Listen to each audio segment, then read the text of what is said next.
Fidèles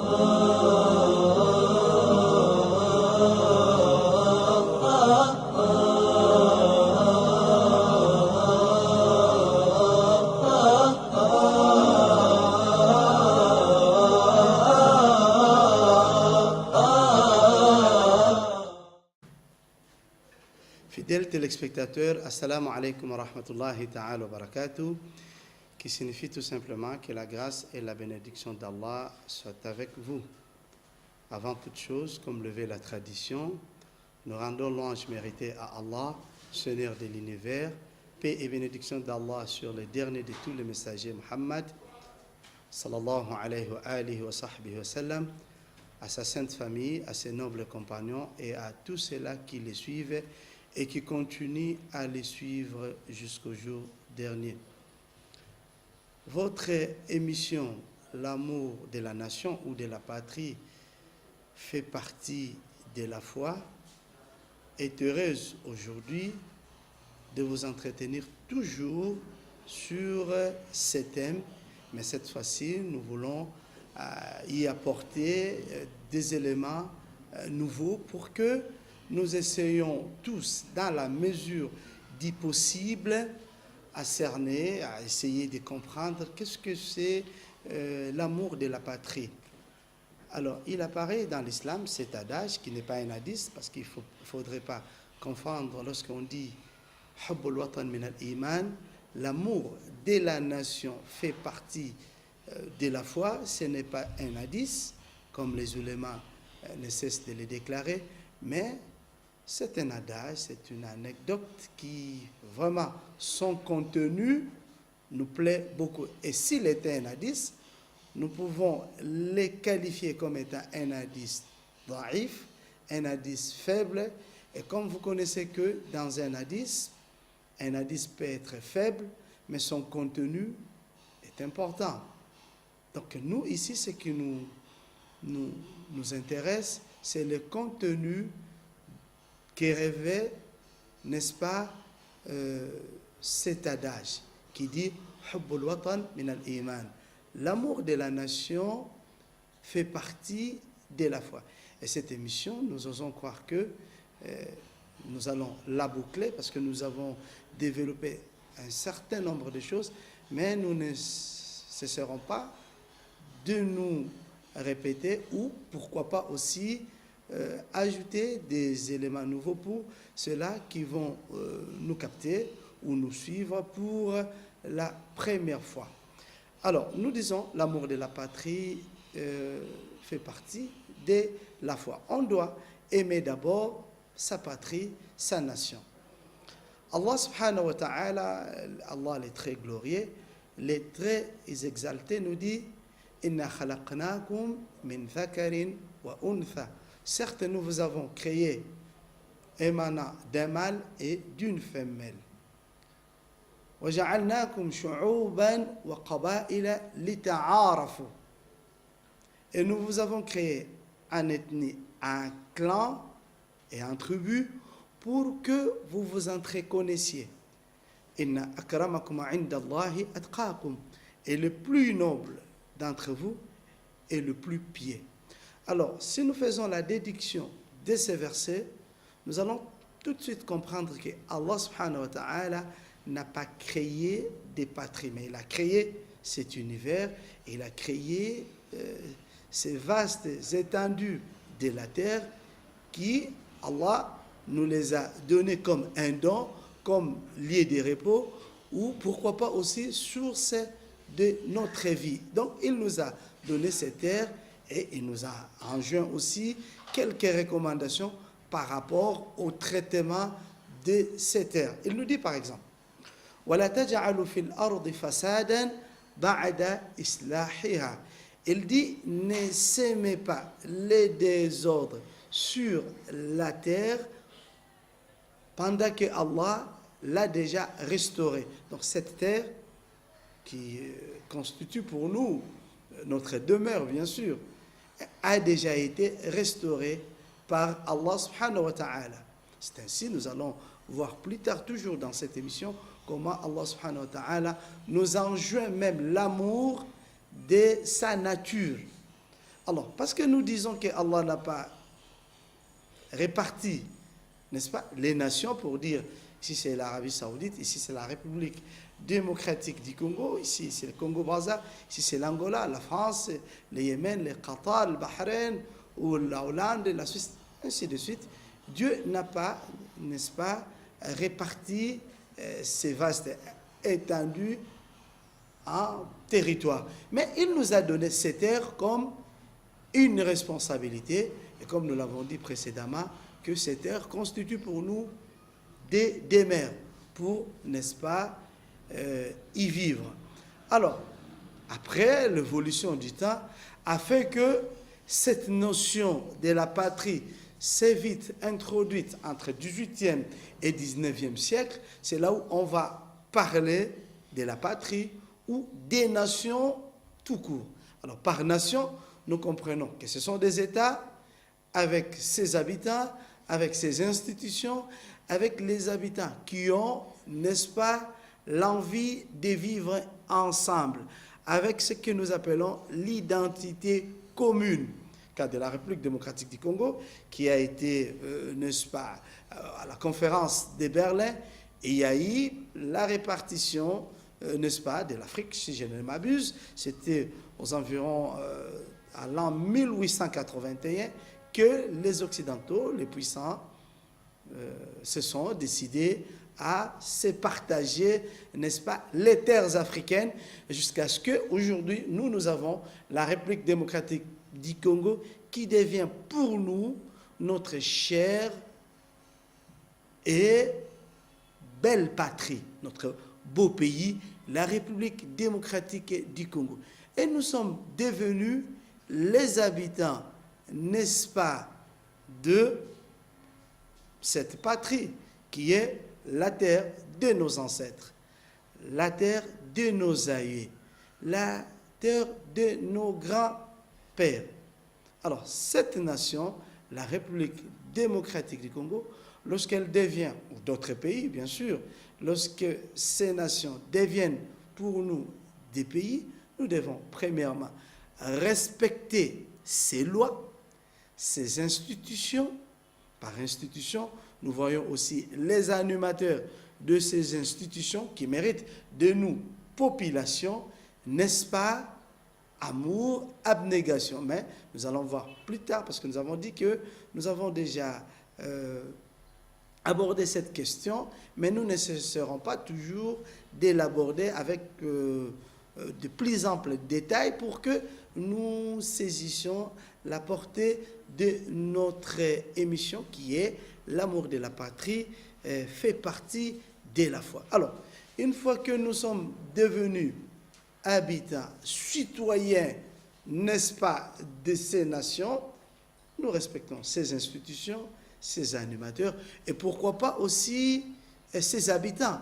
Entre nous habitants, nous devons nous consolider autour de la nation. Par exemple, la République démocratique du Congo aurait plus de 360 ethnies et tribus et 4 langues nationales.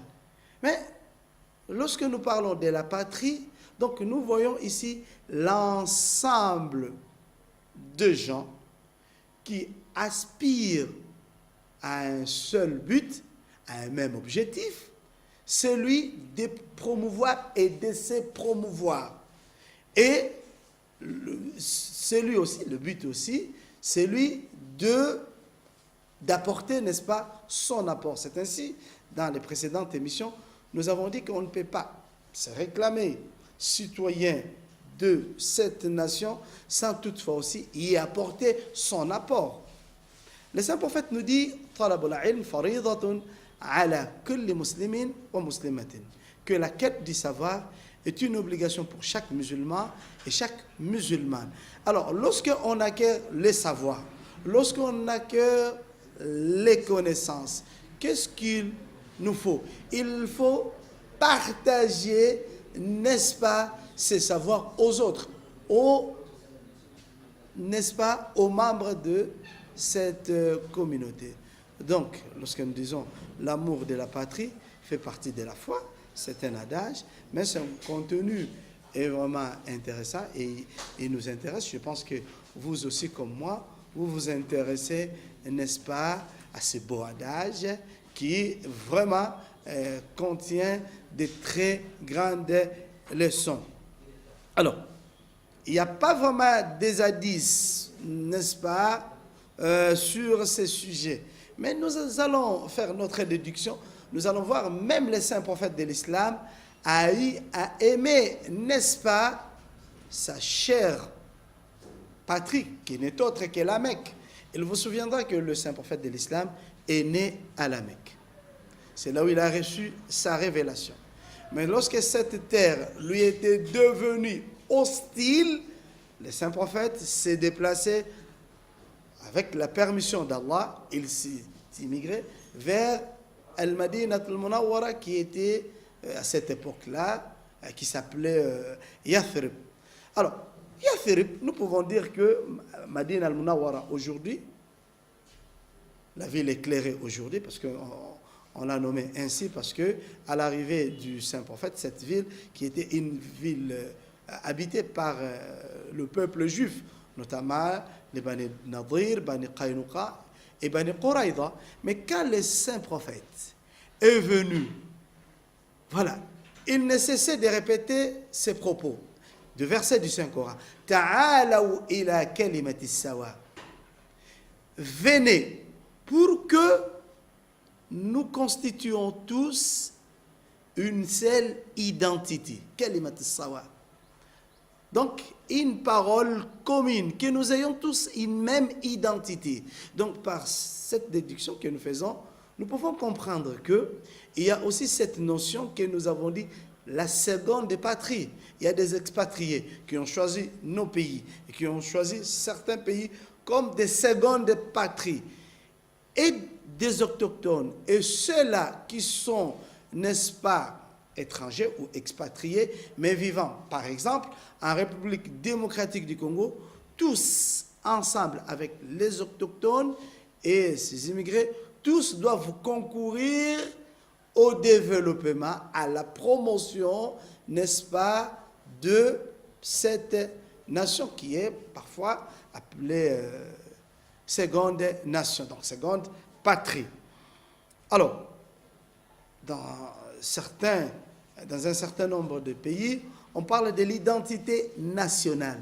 Donc, une nation doit être bâtie autour des valeurs parfois qu'on appelle des valeurs républicaines. Des valeurs républicaines, ce sont des valeurs que l'État édicte pour, n'est-ce pas, le profit de sa population. C'est ainsi, ici, nous avons essayé à notre manière de définir qu'est-ce que c'est une patrie ou une nation. Lesquelles de ces notions apparaissent pour nous comme étant de très grandes notions, parce que les connaisseurs ont donné parfois des définitions sur ce que nous appelons la patrie. Donc, nous avons essayé à notre manière de définir la patrie et je pense que tout le monde a compris qu'est-ce que c'est une patrie, une nation. Alors, la question que nous devons nous poser quelquefois, quels sont les devoirs du citoyen envers sa patrie?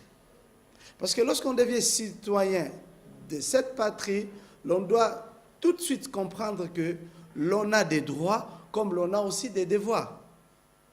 On n'a pas seulement des droits, mais on a aussi les devoirs. Maintenant, quels sont les devoirs du citoyen envers sa patrie?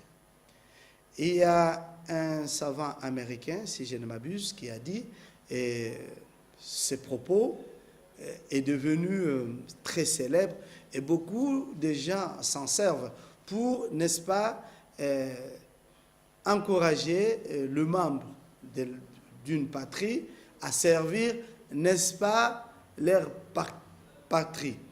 Il a dit, ne vous demandez pas qu'est-ce que la nation fait pour vous ou doit faire pour vous, mais vous devez vous poser la question, qu'est-ce que moi je dois à la patrie? Certainement, il y a des devoirs. Donc, l'amour de la patrie n'est pas un slogan creux, ou ne doit pas être un slogan creux, mais il doit être un message Il ne doit pas seulement être une aspiration. L'amour de la patrie signifie, en d'autres termes, du point de vue islamique, c'est aussi les servir. Servir votre patrie. Lui apporter votre assistance, votre apport. C'est ainsi même, une fois nous discutions avec un groupe d'amis, nous disons, même quand on s'est dit musulman, on s'est dit pas musulman parce qu'on a un joli nom musulman, parce qu'on a été à la Mecque, parce qu'on a une très belle robe, parce qu'on sait lire le Coran, mais quelquefois aussi, on se dit, bon, moi aujourd'hui musulman, quel est mon apport en tant que musulman dans cette communauté qui a besoin d'aimer, qui a besoin, n'est-ce pas, des apports de tout un chacun. Parce que si nous revenons tout petit peu en arrière, nous voyons l'histoire de l'islam qui est parsemée par beaucoup d'événements. Nous allons voir, en dehors du saint prophète qui a rendu de très loyaux services à la communauté, il a prêché, il a fait tout ce que le saint prophète a fait, nous les connaissons, mais ce qui était considéré comme ses successeurs légaux, que ce soit ses califes ou ses gens, ses plus proches parents, qu'on appelle communément dans le langage islamique les Ahlul Bayt, ces gens-là ne se sont pas contentés à se dire seulement nous sommes famille, proches famille ou proches parents du saint prophète, mais nous avons la responsabilité aussi d'apporter nos apports. C'est ainsi, vous allez voir par exemple l'imam Ali, qui est membre de la grande famille du saint prophète, a y apporté des apports. Aujourd'hui, l'imam Ali a pu apporter un recueil, un très grand recueil qui contient des très grands enseignements qu'on appelle les Nahjul Balagha, la voie de l'éloquence. Vraiment, on y trouve d'éloquence, on y trouve des exhortations, des enseignements. Et tous les problèmes que le monde actuel connaît, des réponses se trouvent dans ces recueils, qui n'est qu'une partie de sa connaissance. Alors, voilà l'apport de l'imam Ali dans sa communauté, puisqu'il fait partie de la grande communauté islamique ou musulmane. Maintenant, nous aussi, nous devons nous poser des questions. Aujourd'hui, musulmans, alhamdulillah, masha'Allah, mais quels sont nos apports dans notre communauté qui constitue aussi pour nous une nation? Donc, au-delà, si nous allons plus loin, nous pouvons considérer l'islam comme notre nation, la nation musulmane, the nation of Islam.